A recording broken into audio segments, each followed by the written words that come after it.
Bismillahirrahmanirrahim. Assalamualaikum warahmatullahi wabarakatuh. Saya Cikgu Ismawati binti Samad daripada SMK LKTP Tersang akan membentangkan tajuk kajian tindakan saya iaitu penguasaan kemahiran mengekstrak maklumat 3 orang murid, iaitu mengenal pasti pemboleh ubah dimanipulasi dan pemboleh ubah bergerak balas menggunakan teknik tujaga dalam mata pelajaran sains menengah atas. Refleksi PDPC yang telah saya buat mendapati bahawa yang pertama, murid tidak memahami maksud ataupun istilah pemboleh ubah dimanipulasi dan pemboleh ubah bergerak balas dengan tepat.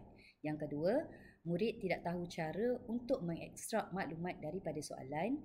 Dan yang ketiga, murid tiada kaedah ataupun teknik untuk mengingat yang mudah untuk membantu mereka mencari maklumat dari soalan.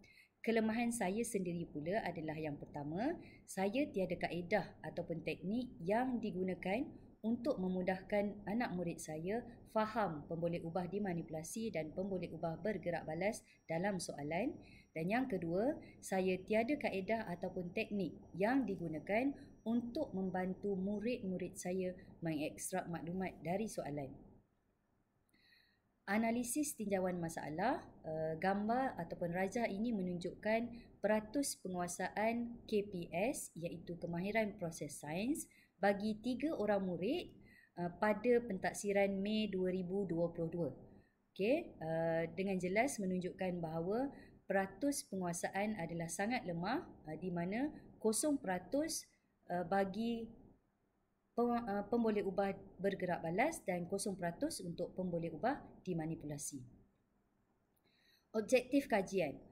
Objektif untuk kajian saya adalah yang pertama, menambah baik amalan pengajaran dalam meningkatkan kemahiran mengekstrak maklumat bagi 3 orang murid iaitu mengenal pasti pemboleh ubah dimanipulasi dan pemboleh ubah bergerak balas menggunakan teknik tujaga dalam mata pelajaran sains menengah atas. Manakala objektif khusus yang pertama meningkatkan kefahaman murid tentang maksud ataupun istilah pemboleh ubah dimanipulasi dan pemboleh ubah bergerak balas dengan tepat. Yang kedua, mencadangkan cara untuk murid mengekstrak maklumat daripada soalan. Dan yang ketiga, menggunakan kaedah atau teknik untuk mengingat kata kunci untuk mencari maklumat daripada soalan. Kumpulan sasaran saya adalah 3 orang murid lelaki dari kelas 5 Votek. Tindakan yang dicadangkan, saya menggunakan kaedah ataupun teknik tujaga untuk menyelesaikan masalah di mana murid saya tidak dapat mengenal pasti pemboleh ubah dimanipulasi dan pemboleh ubah bergerak balas dalam soalan.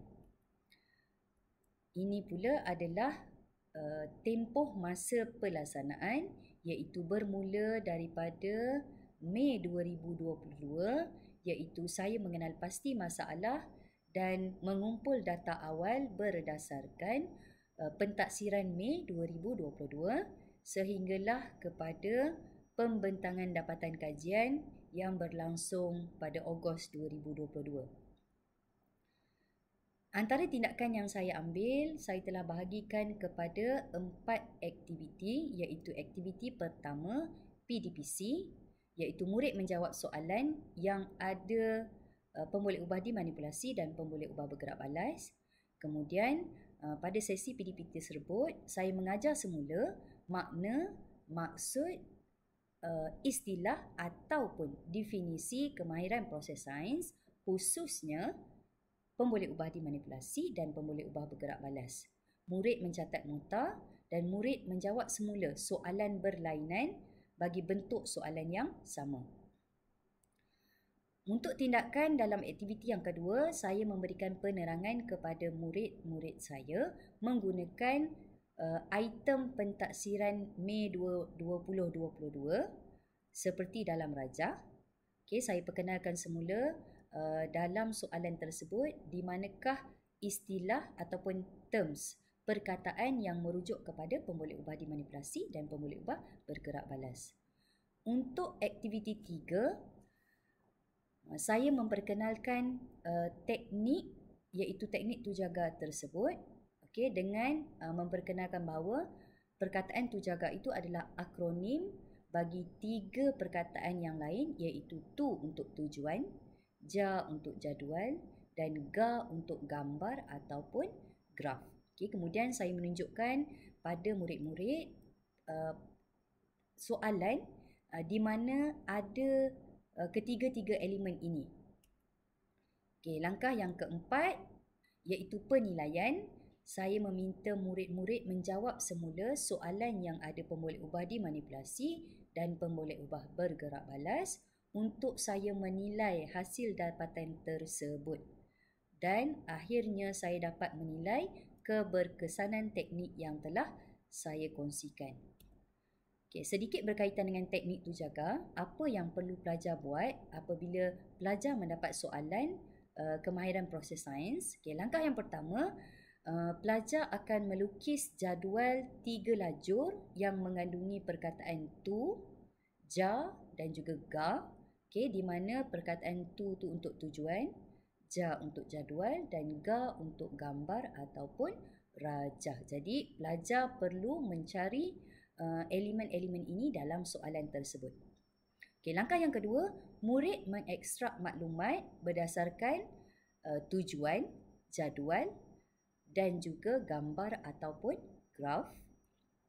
Dan langkah yang ketiga, dalam jadual ataupun pada jadual tersebut, pelajar akan tik tanda pada ruangan yang mereka jumpa jawapan untuk pemboleh ubah dimanipulasi dan pemboleh ubah bergerak balas. Okey, pemerhatian semula iaitu apakah yang saya lakukan, okey, tindakan yang saya buat setelah saya membuat penilaian. Saya memerhatikan 4 perkara, iaitu yang pertama, hasil analisis perbandingan markah. Okay, yang kedua, gambar. Yang ketiga, tingkah laku. Dan yang keempat, sikap ataupun motivasi pelajar tersebut. Okay, berikut saya paparkan analisis item di mana dapat dilihat dengan jelas selepas tindakan diambil, pelajar dapat skor markah penuh untuk soalan pemboleh ubah dimanipulasi dan pemboleh ubah bergerak balas. Seterusnya, ini adalah gambar lembaran kerja yang diberikan kepada murid di mana murid ada membuat jadual tu jaga tersebut dan tik telah menanda pada ruangan jadual di mana mereka mencari jawapan. Okey. Ini adalah gambar yang kedua untuk soalan yang berlainan. Okey, di mana pelajar tersebut skor markah penuh juga. Dan yang ketiga, saya membuat pemerhatian berdasarkan tingkah laku pelajar di mana sebelum kajian saya mendapati apabila soalan diberikan kepada pelajar, pelajar langsung tidak respon kepada PDPC ataupun tidak langsung respon kepada soalan saya. Yang kedua, pelajar tidak dapat menjawab soalan dengan tepat. Dan yang ketiga, pelajar tidak tahu untuk mencari maklumat yang ada di dalam soalan. Selepas kajian dijalankan, pelajar dapat tahu. Pelajar boleh mencari maklumat. Okey, yang kedua, pelajar boleh menerangkan maksud pemboleh ubah dimanipulasi dan pemboleh ubah bergerak balas. Yang ketiga, pelajar dapat menyatakan pemboleh ubah dimanipulasi dan pemboleh ubah bergerak balas dengan tepat berdasarkan maklumat dalam soalan. Dan yang keempat, pelajar boleh mencari jawapan secara individu tanpa bantuan guru. Okey, pemerhatian semula yang keempat iaitu berdasarkan sikap dan motivasi. Sebelum kajian, saya dapat perhatikan pelajar langsung tak nak cuba menjawab. Okey, ada lembaran kerja yang dibiarkan kosong. Dan yang kedua, pelajar hanya mengharapkan bantuan guru dan meminta jawapan terus daripada guru. Tetapi selepas kajian dijalankan, pelajar berusaha menjawab soalan dengan baik. Okey, yang kedua, sentiasa menjadikan guru sebagai tempat untuk merujuk. Okey, dengan kata lain, pelajar tunjukkan pada guru di mana dia boleh dapat jawapan tersebut. Okay, yang ketiga, pelajar meminta guru memberikan masa untuk menjawab soalan sendiri. Dan yang keempat, pelajar dilihat lebih bersemangat untuk menyelesaikan soalan. Seterusnya, refleksi yang terakhir. Saya mendapati bahawa selepas kajian dan tindakan ini dijalankan, pelajar lebih memahami apa yang dipelajari, khususnya berkaitan dengan pemboleh ubah dimanipulasi dan pemboleh ubah bergerak balas. Saya kira objektif pelaksanaan kajian tindakan saya tercapai. Yang kedua, 3 orang pelajar yang terlibat dalam kajian ini telah menguasai kaedah mengekstrak maklumat menggunakan teknik yang didedahkan, iaitu teknik tujaga, di mana mereka mendapat skor penuh dalam soalan latihan yang diberikan. Seterusnya, penggunaan teknik tujaga sangat membantu memudahkan pelajar untuk menjawab soalan-soalan berkaitan. Dan yang keempat, ini memberikan keyakinan kepada murid-murid untuk menjawab dengan baik. Dengan kaedah tersebut, pelajar lebih mahir menjawab soalan apabila ditanya. Untuk perancangan masa akan datang, saya ada 2 perancangan. Yang pertama, kefahaman tentang konsep asas sains, contohnya maksud pemboleh ubah dimanipulasi dan pemboleh ubah bergerak balas, haruslah dikuasai oleh murid terlebih dahulu sebelum mereka dapat mencari maklumat dalam soalan. Jadi apa yang akan saya buat adalah membuat kaedah mastery, iaitu pelajar mesti faham dulu maksud untuk pemboleh ubah dimanipulasi dan pemboleh ubah bergerak balas sebelum saya memberi soalan kepada pelajar berkaitan. Yang kedua, penggunaan teknik tujaga ini dirasakan berkesan dan ini memberi keyakinan kepada murid untuk menjawab soalan. Teknik ini akan saya perluaskan khususnya kepada murid yang lemah dalam mata pelajaran sains. Okey, sekian sahaja pembentangan kajian tindakan daripada saya. Assalamualaikum warahmatullahi wabarakatuh.